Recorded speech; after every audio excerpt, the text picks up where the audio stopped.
Hello, my wonderful viewers, and welcome to another episode of Betty Adams Overanalyzes. Today, I'm going to take a little sidetrack and do something I haven't done yet, I think. I'm going to compare two completely different shows in two completely different genres, sort of. There's a lot of overlap between them, but to nobody's surprise, one of the shows will be Kaiju number 8. And if you've been with me for a while, you also won't be terribly surprised to find that the other media is going to be glitch text. Now, on the surface level, there's a lot that are different of these shows. One's a manga, obviously, and one's a Western animation TV show. Kaiju number 8 is aimed at a slightly older audience, while glitch text is aimed at a slightly younger audience. Glitch text has this theme of really bright, bold colors, a lot of bright primary colors, flashiness, the colors itself was actually the first thing that attracted me to the show when I saw the advertisement for it, whereas Kaiju number 8 has a far more subdued palette. When we do see the full color panels, there's not as much contrast between the colors on the page, and it's just more subdued. One of the major themes when you get down to how the show is written, in glitch text, the important things that are going to affect the show are all in the past. What happened to Five's father? What has Hinobi Core been doing this entire time? Whatever happened to Mitch's family? So the big plot points that are going to affect the show are primarily in the past. And the future is all about dealing with the past. Whereas with Kaiju number 8, the big plot points that are going to affect the show, they're still in the future. Yes, Kaiju number 8 has a past, but the past is what will be acting on the future. The future is the important thing. So why am I comparing two such different properties? I'm comparing them because I think that in each case, the primary male main character is very largely the same character. It's almost as if you have Five from glitch text, and then you have Kafka from Kaiju number 8. These are almost a what if.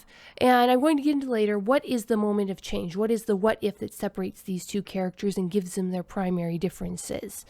But first, I just want to do a basic comparison. Five from glitch text is your typical shonen younger cartoon protagonist. He's 16 years old. He's just about to start off and begin his life.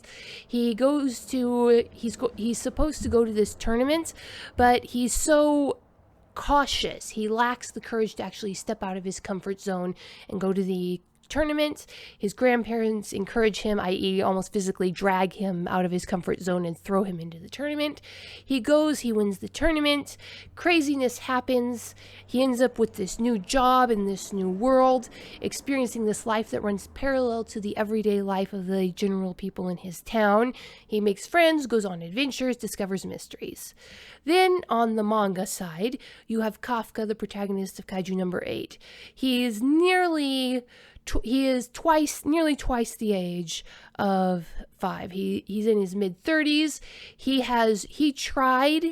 made his try for the job he wanted, and he failed. He did not make it into this job he wanted, the Kaiju Defense Force, and he's just been plodding along in his job. He's fallen into his rut. He's in his comfort zone until he too is kicked out of his comfort zone and he ends up getting the job he wants, going on adventures, and finding these mysteries. So both are a typical hero's journey. And one of the main differences is that Kaiju number 8 does primarily focus on Kafka as the main character, even though it has an ensemble cast, whereas glitch text is kind of equally split between Kafka and Me-K.O, the other main character. But right now we're just talking about these two main characters. So what is it about them that makes me connect to these two so much? Well, even though their age is different, there's a lot about them that it's the same. Both Five and Kafka have a very humble and gentle spirit.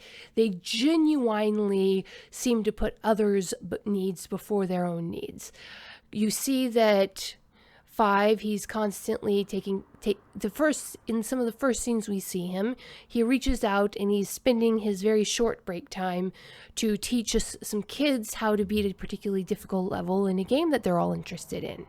And he's constantly caretaking and caregiving, and not the main reason, but the excuse he used to stay in his comfort zone in the first episode was that he needed to take care of his grandparents. For Kafka, we see him stepping out of his comfort zone to take care of the new employee at his work, Reno, and he gives him food, teaches him how to do the job. You have that real sense of your needs come before my needs. I'm going to take care of you, even if you're not the most grateful or nice of person. That both of those spirits just shine throughout the episodes or chapters that we've got so far. And they both have this attitude of admiration for their superiors and gratitude when their superiors help them. Again, even if those superiors aren't the nicest people or are slightly abrasive, in glitch text that primarily shows up in Five's relationship with Mitch, where Five, even when it becomes clear that Mitch is not the hero that Five sought him, Five is still willing to learn.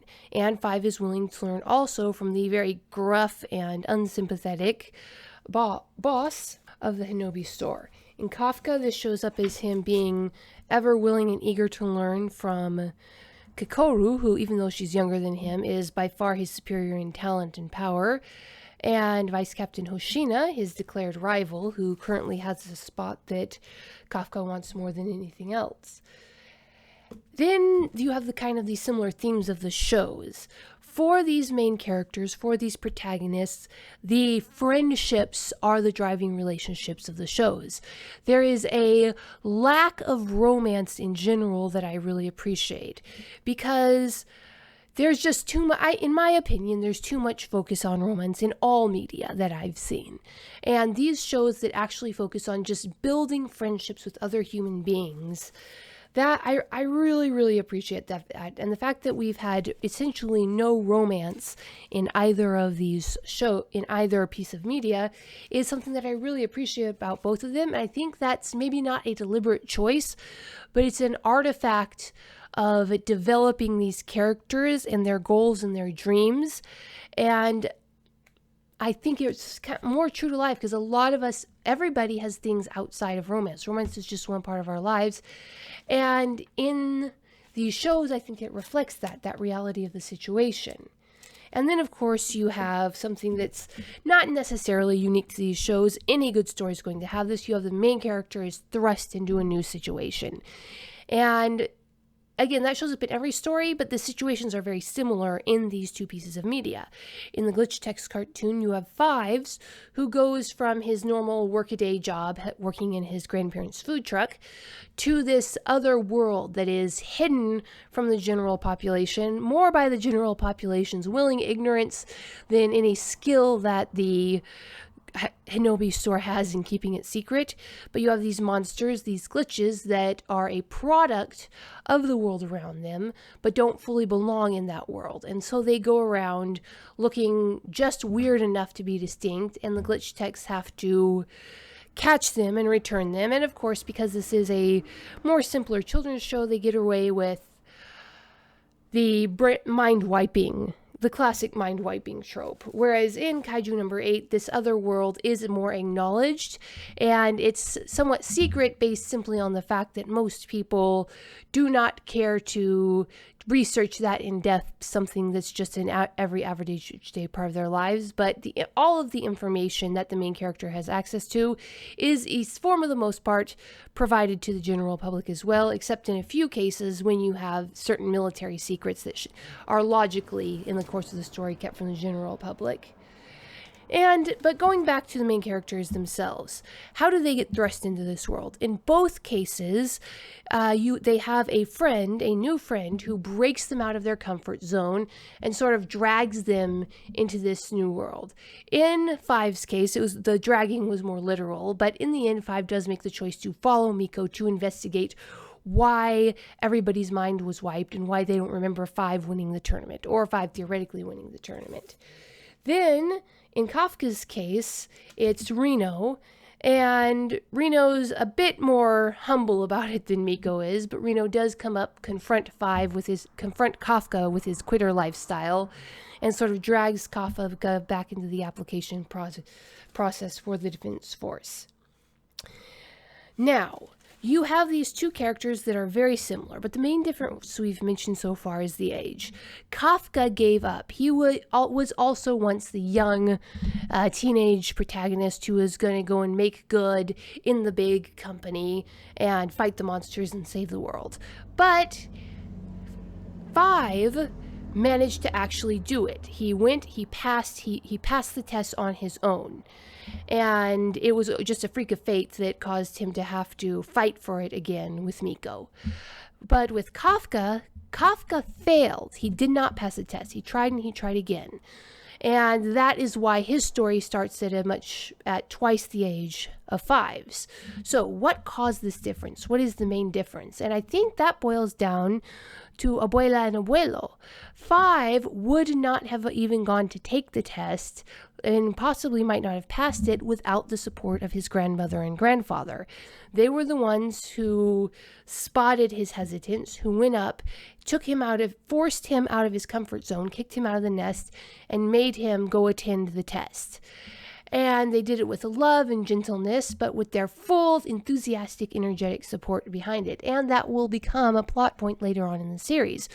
Kafka did not seem to have that multi-generational support structure.